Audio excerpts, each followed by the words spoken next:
How's it hanging, guys? I'm Aaron from PhoneDog.com, and when you look at Windows Phone 7 devices, you have a lot of options, but you don't get a lot of options when it comes to keyboards. If you want a physical QWERTY keyboard, you're pretty much stuck with the HTC Arrive or the 7 Pro, depending on where you are, the Dell Venue Pro, or the LG Quantum. Which one's the best? Which one has the best keyboard? We know what we're going to do. We're going to find out in a dogfight. HTC Arrive on one hand, Dell Venue Pro on the other hand. One of these has the best physical QWERTY keyboard. One of these has the best screen. One of these is all around the best device, at least when it comes to Windows Mobile or Windows Phone 7 QWERTY.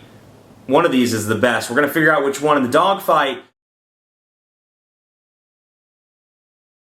Here's the Maps application. You can see very responsive just in terms of direction. Like, for example, very clean, very easy to use. The fonts look great. Let's see. You have a couple of options where we can go over here and get directions. We can find me, do search. We can look at aerial view. We can see the traffic if we want to in this particular area. Let's see some traffic. It looks to be pretty clear at the moment. So a few slowdowns right there. So you can see Nations Ford. Here's a bad one. Usually. Let's see here. Looks pretty good today.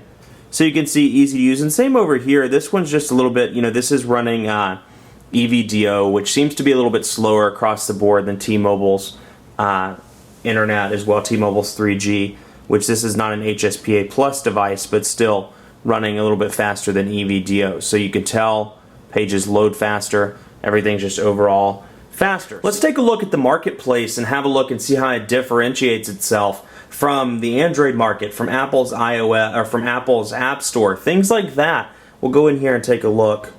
Go into Marketplace, for example, and we'll see here. It'll bring up this kind of basic screen, and it's really improved from where it was when the operating system first debuted. We can see apps, games, and music. We'll click on apps.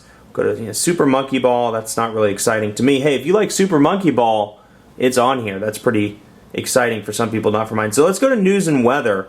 And let's take a look at free, and you can see the text up here at the top. All I have to do is scroll over and I can access that. So let's go to free just to say, and I don't actually have an account set up on this device, but we can do, let's just do Espn Radio, for example, just to see what it looks like. You can see the developer, the name of the application, the icon. If it costs any money, it's free, the star rating. You can see some screenshots and some reviews, and then some related applications. So we'll go back, let's look at, see if we can look at NBA schedule, for example, just so you can see a small description here. The star views, again, then when you install it, I don't have an account set up, so it's not going to let me install it, but you'll need a Windows Live ID. And when you set up the device initially, it'll ask you to set up one of those. So you can do that out of the box if you don't have one once you get the device and you're going through the setup process. So Marketplace, it's decent. It's not nowhere in comparison to the Android market or the App Store in terms of applications or overall usability, but still pretty functional. And overall,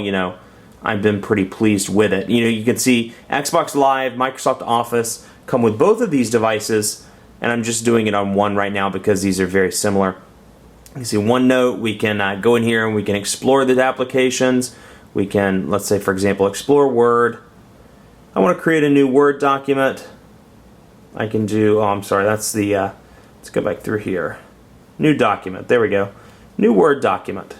So I can create a Word document, the keyboard pops up, and I can either use the virtual QWERTY or I can use the physical QWERTY, and I can just type away and go from there. So I can create documents on this device, I can edit and take a look at documents. No, I don't want to save those changes.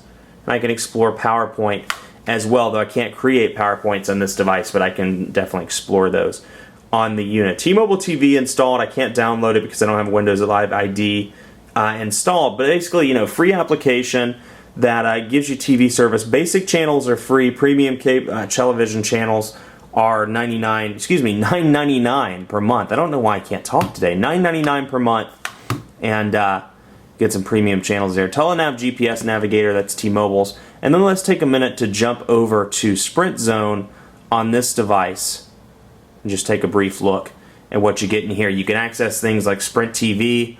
You can see some Sprint shortcuts. Wait for it to check for new info. Yeah, check for new info.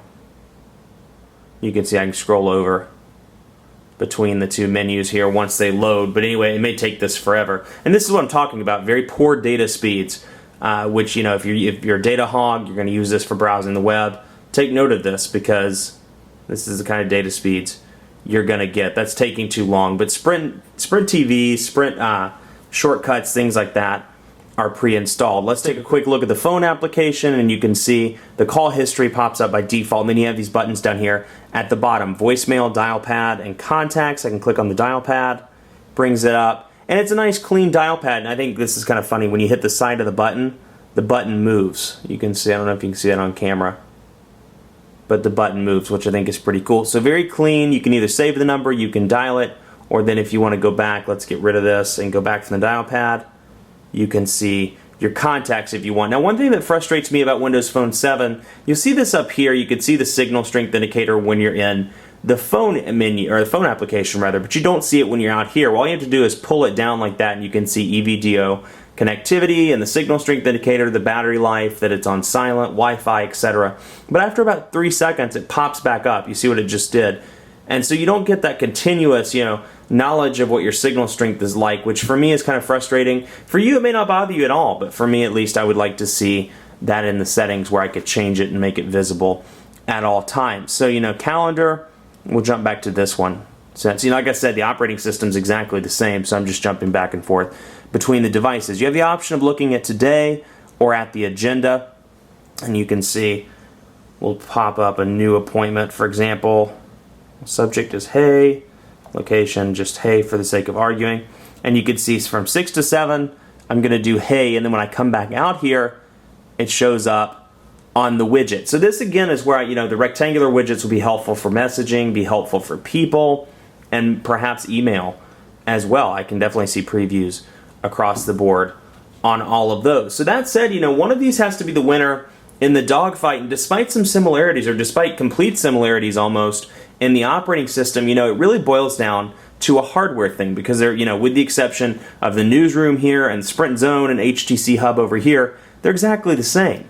So, you know, with that said, I'd have to give, and of course, T-Mobile TV and Family Room. So with that said, the dogfight goes to the Dell Venue Pro. I think out of both of these devices, I would definitely go with the Dell Venue Pro, and I think the thing that really wins me over, at least, is the screen on this device. 4-inch AMOLED screen, absolutely fantastic, looks great. The blacks are nice and black, and then of course the portrait keyboard. That's probably the second thing that wins me over on this device. The fact that, you know, Windows Phone 7 isn't optimized for landscape keyboard, so it doesn't perform very well, or at least, you know, things like this frustrate me, that it's not optimized for portrait, so it's not going to transfer over, whereas this is, or landscape rather, whereas this is a portrait keyboard, so it just works out of the box without any major difficulties. So Venue Pro for me, but hey, both of these devices are great. The challenge here, it's $200, so that puts it up against the Epic 4G, the Evo Shift, and a bunch of other devices that honestly I'd recommend before I recommend the Arrive. Much more coverage to come on PhoneDog.com with both of these devices. Be sure to like us on Facebook, Facebook.com/PhoneDog. We're doing the Colossal iPad 2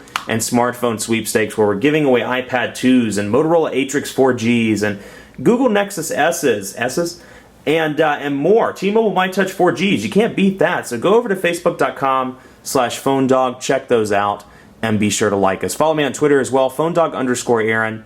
Stop by, say hey, let me know what's up. PhoneDog_Aaron. Thanks so much for watching.